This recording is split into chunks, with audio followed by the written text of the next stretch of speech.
Lift up the word and repeat after me. I believe this is the word of God.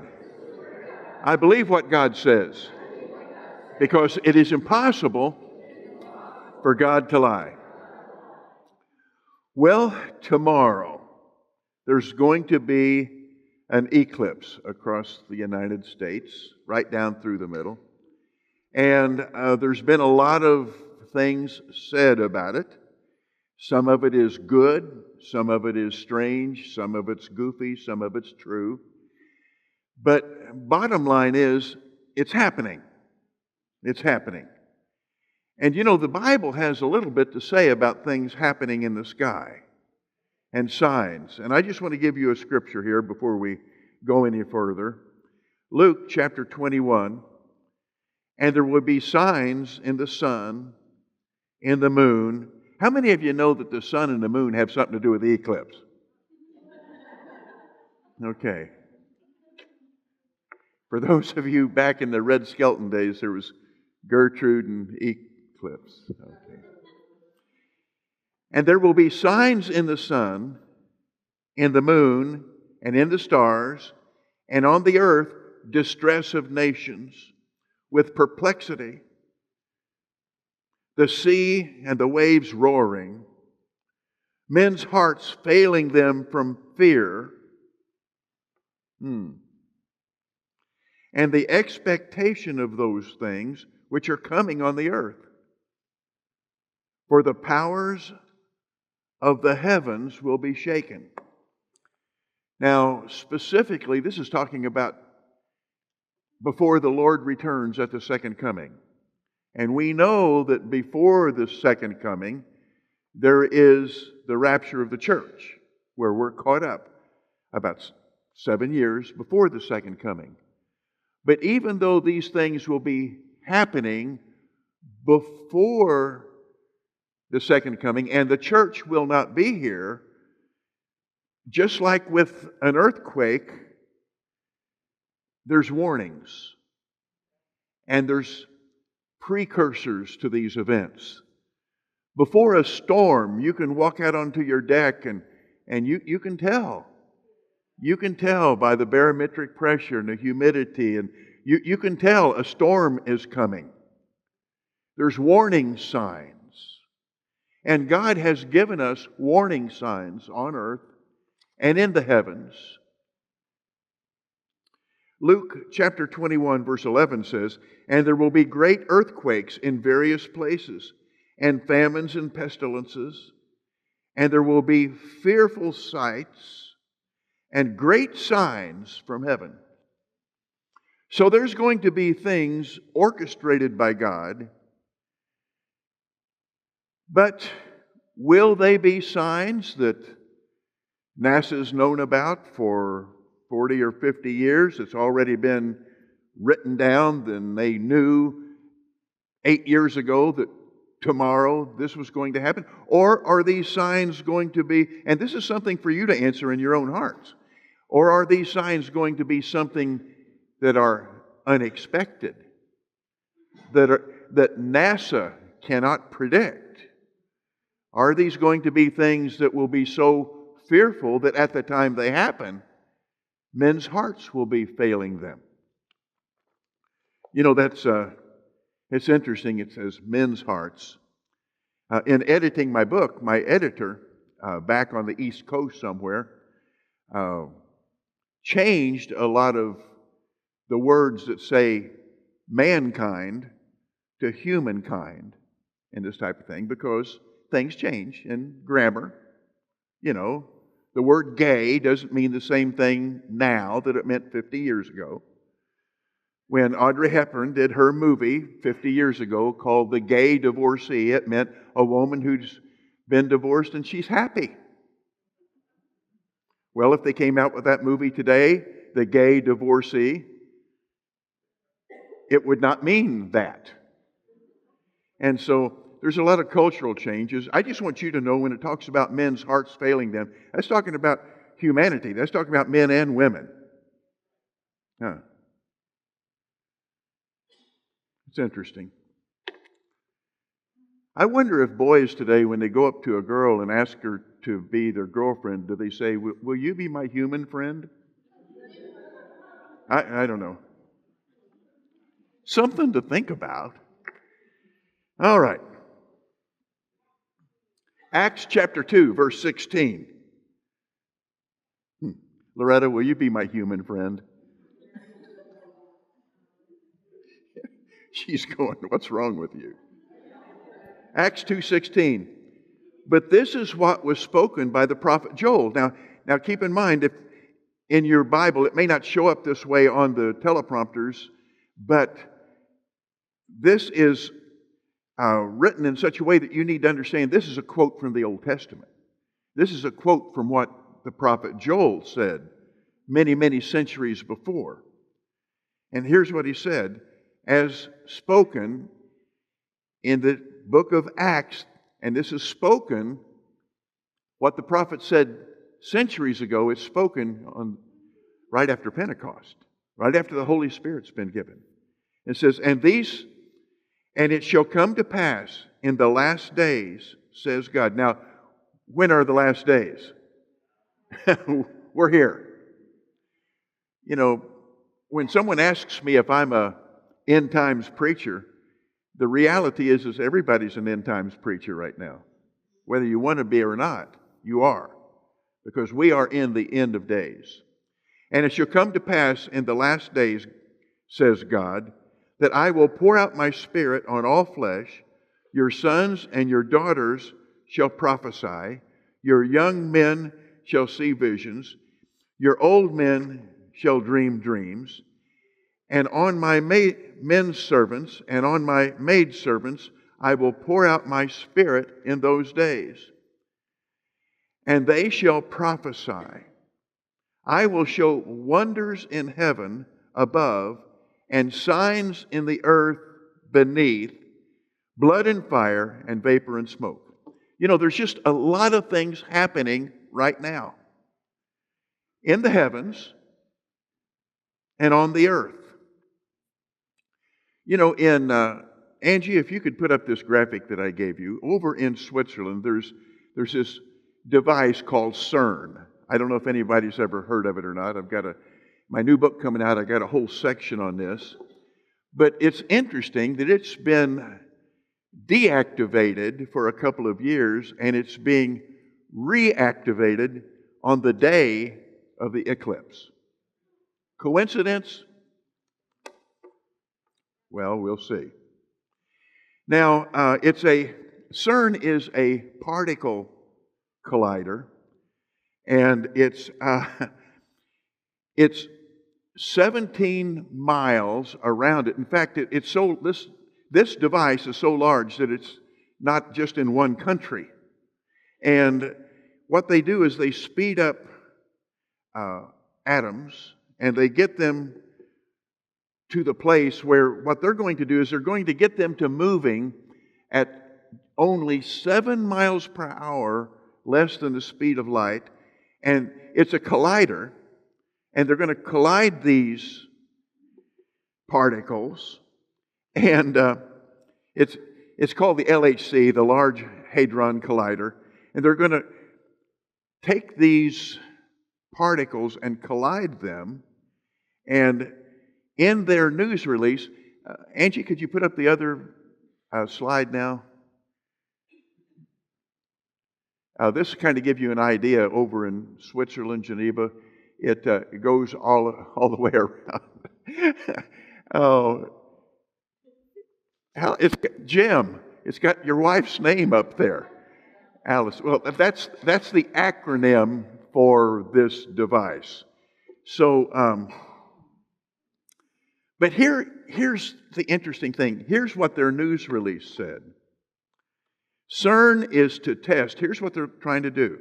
CERN is to test the world's most powerful particle accelerator during the solar eclipse. Now listen to this. To search for invisible matter that secretly powers our universe. Okay, why don't they just give me a call? I can tell them what the secret power is that controls and runs our universe. Boy, somebody ship them a Bible. You know, they could have saved several $billion of building this thing. So, specifically, they're looking for dark matter, and that's the matter in space. I don't know how many of you are science geeks, but it's that matter in space that you can't see, but it's there. And it affects light, it affects gravity, it affects a lot of different things, but there's no way to prove it's there. Except, well, you know, Jesus talked about that. Jesus said it's kind of like wind. Remember? He said it. Yeah. Well, there he is back there. Gunther, hello, how are you doing? Gunther, you remember when Jesus said, you were there, weren't you? I love to tease Gunther. Gunther is getting close to 100 years old. So he doesn't specifically remember, but he probably, like me, he read it in the Bible. But Jesus said, you can't see the wind, but you know it's there. And how do you know it's there? It's because it's blowing the leaves on the trees. But you can't see it. Well, they're trying to figure out what this thing is that they can't see. Oh, boy. Well, let me give you some scriptures. How's that? So, shofar blowers, listen up. These are some shofars. How am I doing, shofar? All right. Exodus 19:19. And when the blast of the trumpet sounded long and became louder and louder, Moses spoke, and God answered him by voice. You know, there's something connected to God for this sound. Wow. Wow. Remember when the prophet Gene Wiseman came to our church and he taught a lesson on the sound of God?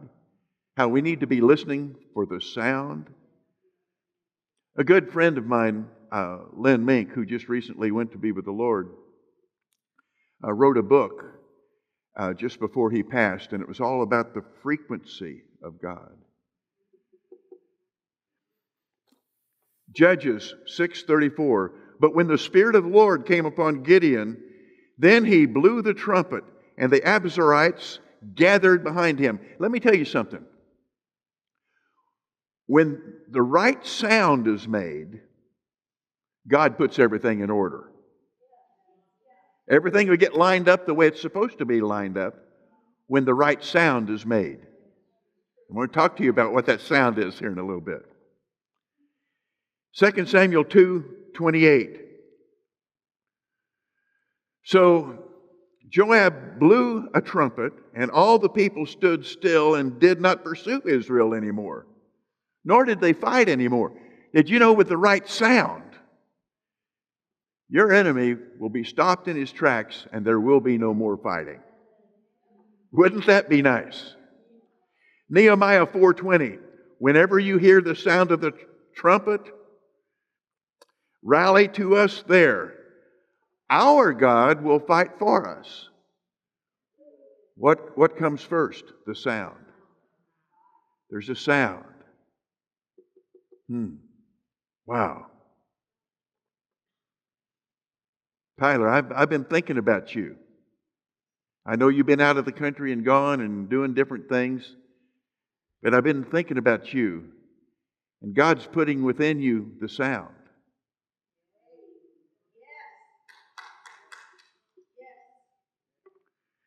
Psalm 47:5. God has gone up with a shout, the Lord with the sound of a trumpet.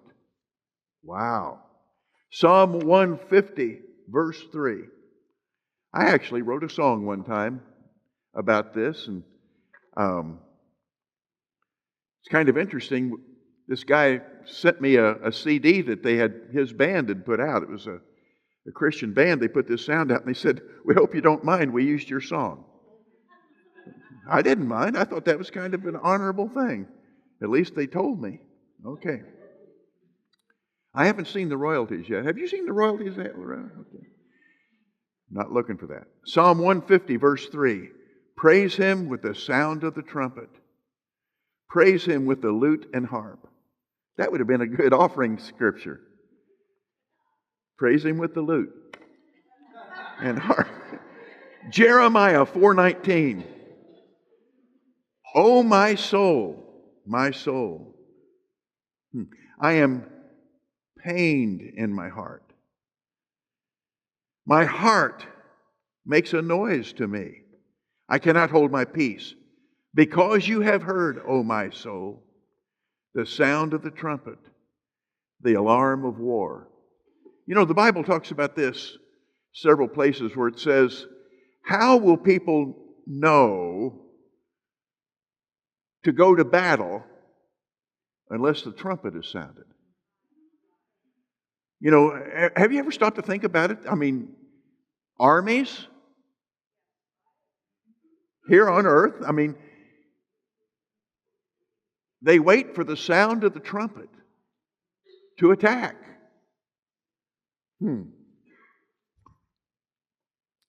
Jeremiah 6:17. Also I set watchmen over you, saying, listen to the sound of the trumpet.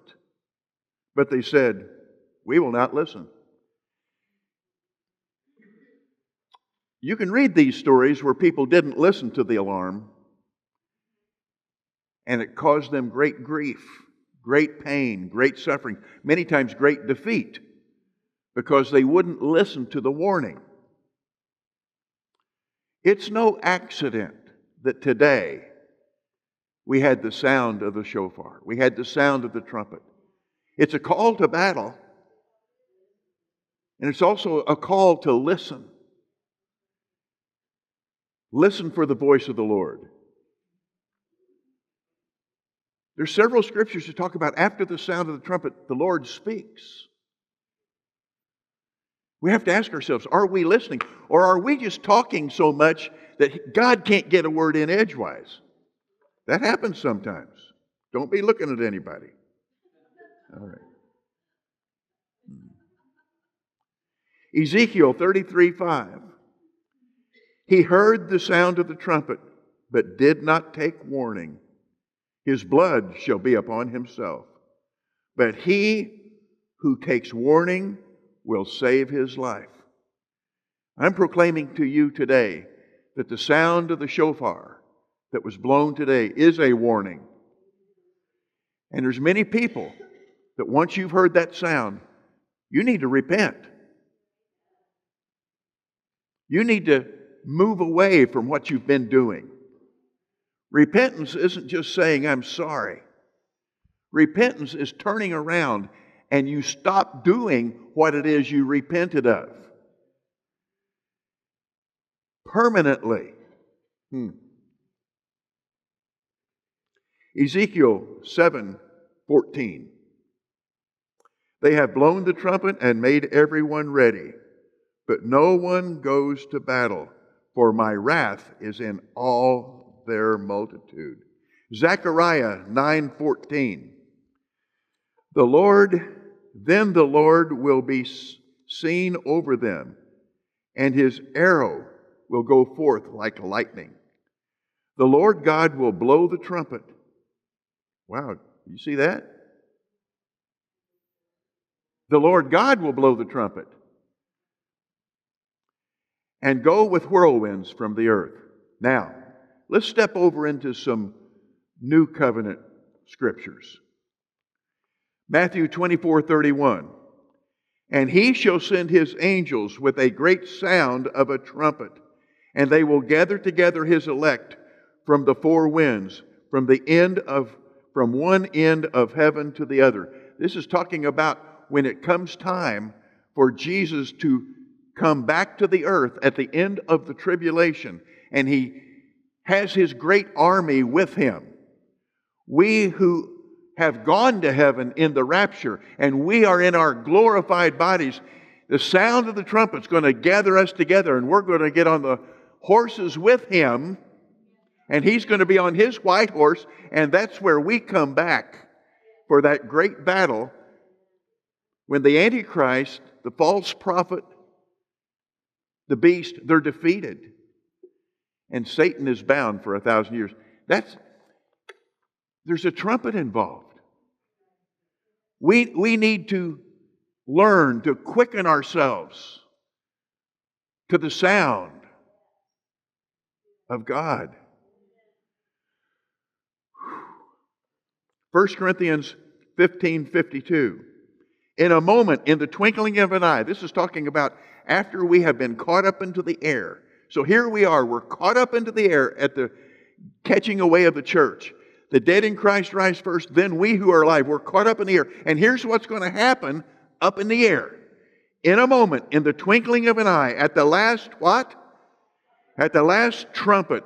For the trumpet will sound, and the dead will be raised incorruptible, and we shall be changed. That's when we get our glorified bodies.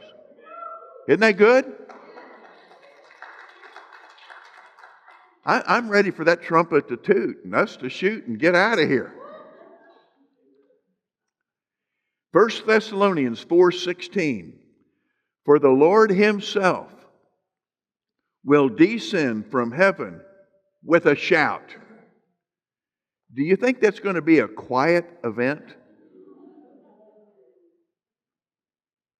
The Lord Himself is going to descend from heaven with a shout. What do you think it's going to be? Whoopee, here I come. No. This is going to be a powerful shout. You know, people ask me, they say, do you think that the taking away of the church is going to be like a secret event? I don't think so. No, when the Lord Himself descends from heaven with a shout, with the voice of an archangel, with the trumpet of God. Okay, you heard how loud the shofars were today. How loud do you think God's shofar is? Ooh, ooh. No, look, no. It's going to be a big deal. It's going to be life-changing. For the Lord Himself will descend from heaven with a shout, with the voice of an archangel, and the trumpet of God, and with the trumpet of God, and the dead in Christ will rise first. Now, why would we need to repent here? I mean, after all, we live in America, land of the free, home of the brave. We are a Christian nation. Well, on March 29th, President Biden signed a White House proclamation observing March 31st, which was, what was it? Resurrection Day? March 31st as Transgender Visibility Day. I guess that's so you could see transgenders easier, I guess. Visibility Day. Visibility, VD. Huh, that's interesting. Okay.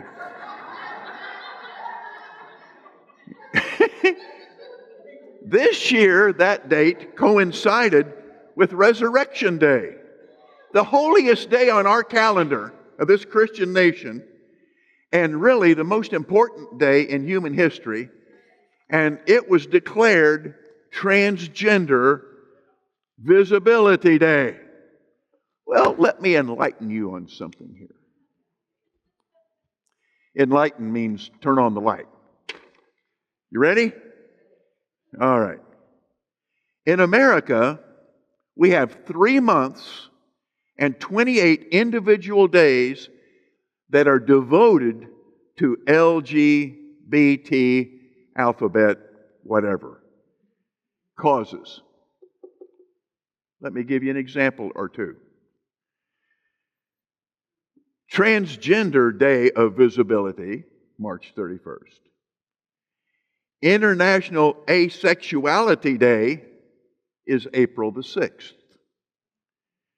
International Day of Pink is April 10th. Day of Silence. It's the second Friday of April every year. Now, what does that mean, Day of Silence? That is the day that the government has set aside that nobody in the United States should say anything about a lesbian or homosexual.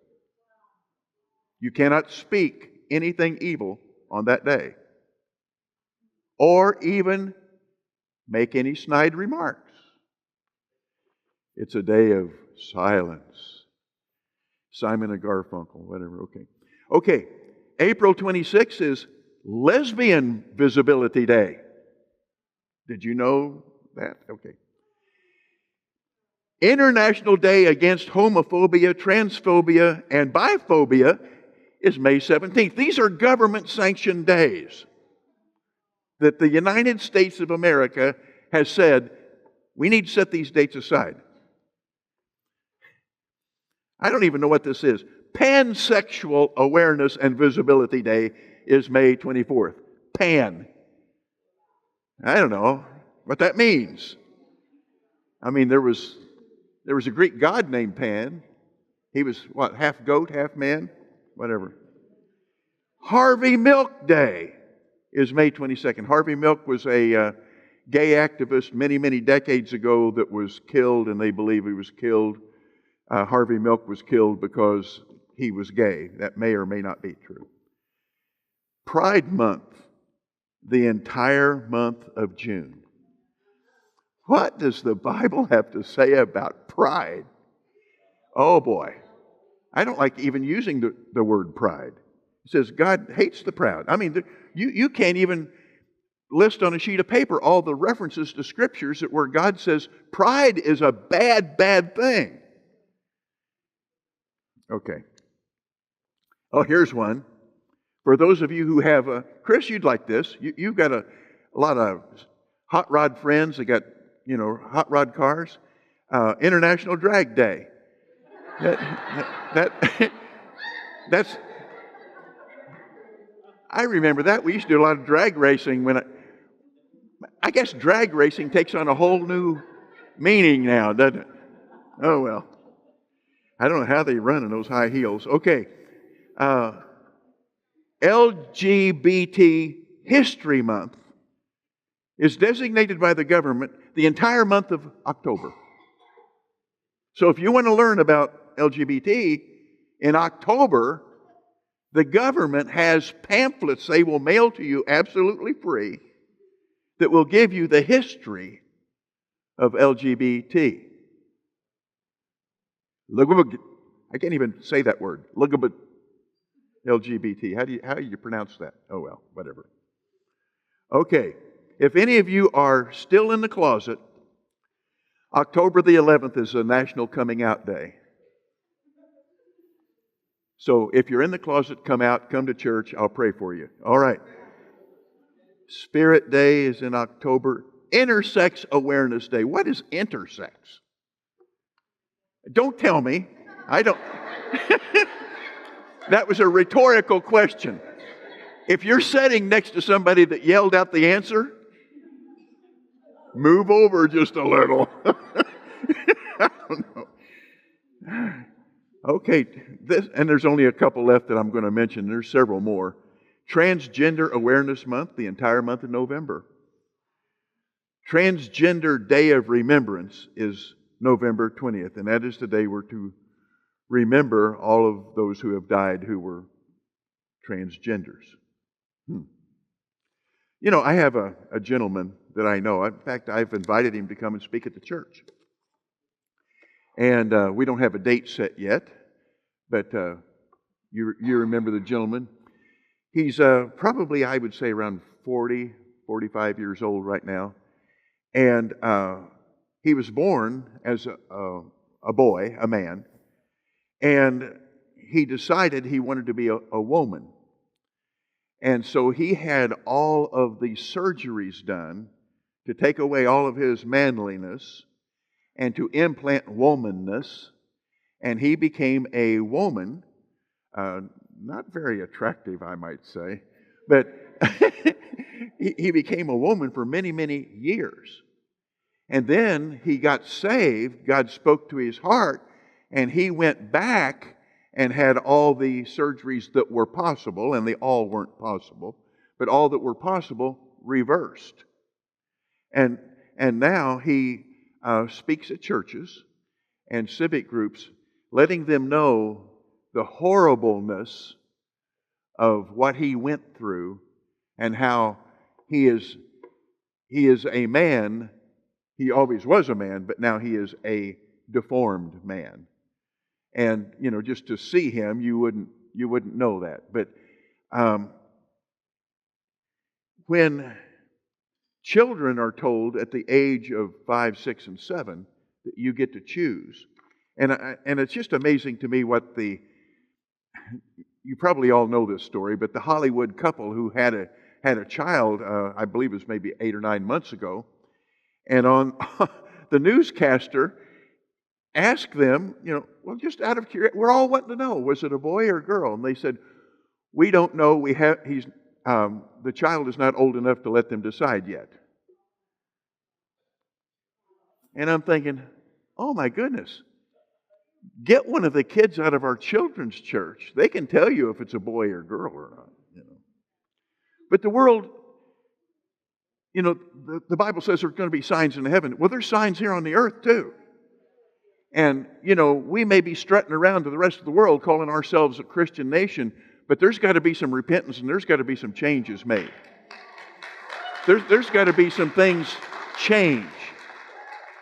And you know the old saying that we kind of grew up with here, if you keep doing what you've always done, you're going to continue to have what you've always had. And nothing's going to change until something changes, and who's going to change it? Wow.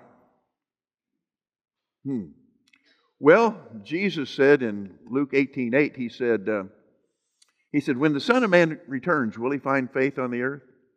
Is He going to find people who believe Him? Is He going to find people who are honoring Him? Or people who are pretending to? Now, I love our nation. Don't get me wrong. I love our nation. But to a degree, sometimes we pretend to be a Christian nation. Now, I think we need to go in, I don't like this phrase, whole hog. I guess in Israel they'd say what? Whole lamb? But we need to go in full force. When we start saying that you can't say the Lord's Prayer in school. I mean, it's to the point where you can't even say the Pledge of Allegiance because it has one nation under God in it. I mean, something's wrong and something needs to change. And we need to stand up for that change. I'm not talking about going around getting in people's face. I'm not talking about walking around and protesting. I'm talking about something's got to change in us. That's where it's got to start, in us. And I've got to change. You've got to change. We must change. That's where it's got to start. Billy Brim said this years ago. She said, the answer to America's problems is not an election. I mean, a lot of people think it's an election. We win or lose or whatever the election. If our guy or our gal or our person gets in, then everything's going to be okay. No, what's going to change America is an awakening to God. That's what we need. We need an awakening to God. We need a change in the hearts of the citizenship. And quit walking in fear. So afraid we're going to say something wrong. So afraid you're going to do something wrong that you don't say anything, you don't do anything. Because, well, what would they think? You know what? It only matters what God thinks. It doesn't matter what so-and-so thinks. It matters what God thinks. You say what God wants you to say. You do what God wants you to do.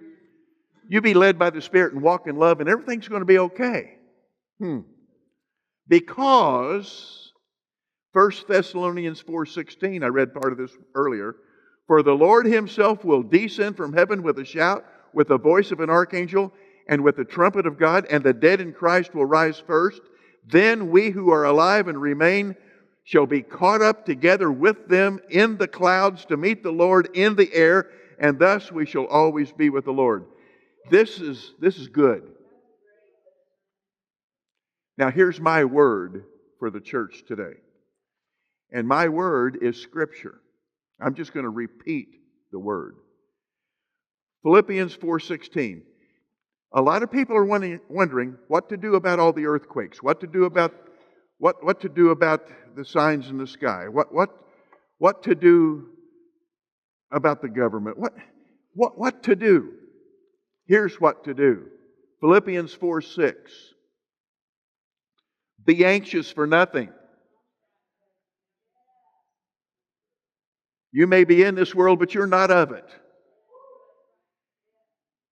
That doesn't mean that you condemn the world or that you even condone what the world's doing. But it does mean you walk in faith and you're not stressed out about what the world is doing. You focus on what God is doing and take your stand for what the world is doing. But be anxious for nothing, but in everything by prayer and supplication with thanksgiving, let your requests be made known unto God. And look at the next verse, verse 7. And the peace of God, which surpasses all understanding, will guard your hearts. Remember that scripture we read earlier? It said in the last days, some people's hearts would fail them for fear. Well, here's the deal. You be anxious for nothing.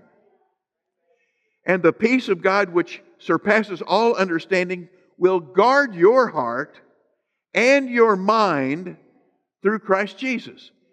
Over the years, I've had a little bit of problem when I go to bed at night of turning off my mind. I don't know if anybody else has ever been there. Some people don't have that problem. They just don't have one. But I'll tell you, for those of us who have minds, sometimes there's so much going on that you lay down at night and it's like you relive the day from yesterday and you think about the day tomorrow and all of the stuff, and you just can't get it switched off. Be anxious for nothing, and the peace of God, which surpasses all understanding, will guard your heart, calm your mind. Wow. Whew. See, what you need to do is just pray in the Spirit, and then you can just lay there and think, I wonder what I said. Think about that for a while. All right. And the peace of God, which surpasses all understanding, will guard your hearts and minds through Christ Jesus. That's powerful. And the last scripture, 1 Thessalonians 5:1. Now, but concerning the times and the seasons, brethren, you have no need that I should write to you. For you yourselves know perfectly that the day of the Lord so comes as a thief in the night. How many of you have ever heard that? Day of the Lord, He's coming like a thief in the night. For when they say, now with emphasis on the word they, not you, when they say peace and safety, when they stand up and say, we're at peace now, everything's fine. Your money's fine in the bank. Your community's safe. Everything's fine. When they say peace and safety, then sudden destruction comes upon them. Does it say you? No. Them. As labor pains upon a pregnant woman. Matt, you remember what that was like. That was humor, folks. Matt's not one of those. Okay. Then sudden destruction comes upon them as labor pains upon a pregnant woman, and they shall not escape. That's talking about them. Not talking about you. It's talking about them. But look at this. But you, brethren, are not of the darkness, so that this day should overtake you as a thief. Okay, look. That day of the Lord, it will happen like a thief in the night to them. But brethren, you are not in darkness, so that this day should not overtake you as a thief. You are all sons of light and sons of the day. We are not of the night, nor of the darkness. Therefore, let us not sleep as others do, but let us watch and be sober. How do the others not sleep? How do they sleep? in stress. How do you sleep? Just waiting for the day of the Lord. And you know what? He's going to give me a heads up when it comes. Why? Because I'm not of the night. That day's not going to come upon me like a thief in the night. I'm a child of God. I walk in the light.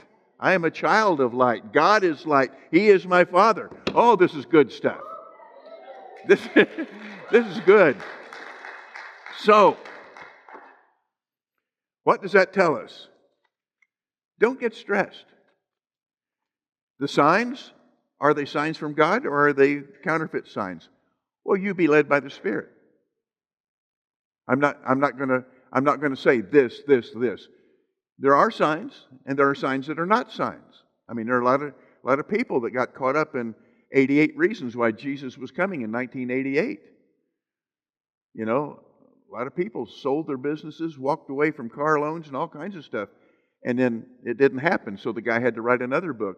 It's actually, I was off, it's 1989. And then he died. So, Y2K. The world's going to shut down. Airplanes are going to fall out of the sky. You know, these are things to watch. But let me tell you something. I don't know if you've heard this before or not, but be anxious for nothing. Don't get stressed. Prophecy is for your benefit. We are children of the light. Your best days are yet to come. And when much of this stuff that's talked about, I mean, like all of Matthew 24 and in Luke, a lot of these things that Jesus was talking about are things that are going to happen during the tribulation, of which you will not be here, because the wrath is not for the church. We are not children of wrath, but of salvation. Isn't that good? All right, let's stand. I would like for the shofar players to come forward. Father, in the name of Jesus, we give you all the glory. We give you the praise. And Father, we make this statement to you. We're not afraid of the enemy because we have you who protects us, who guards our hearts and minds, gives us peace and gives us warning. We are children of the light. We are your children. Thank you, Father. In the name of Jesus, amen.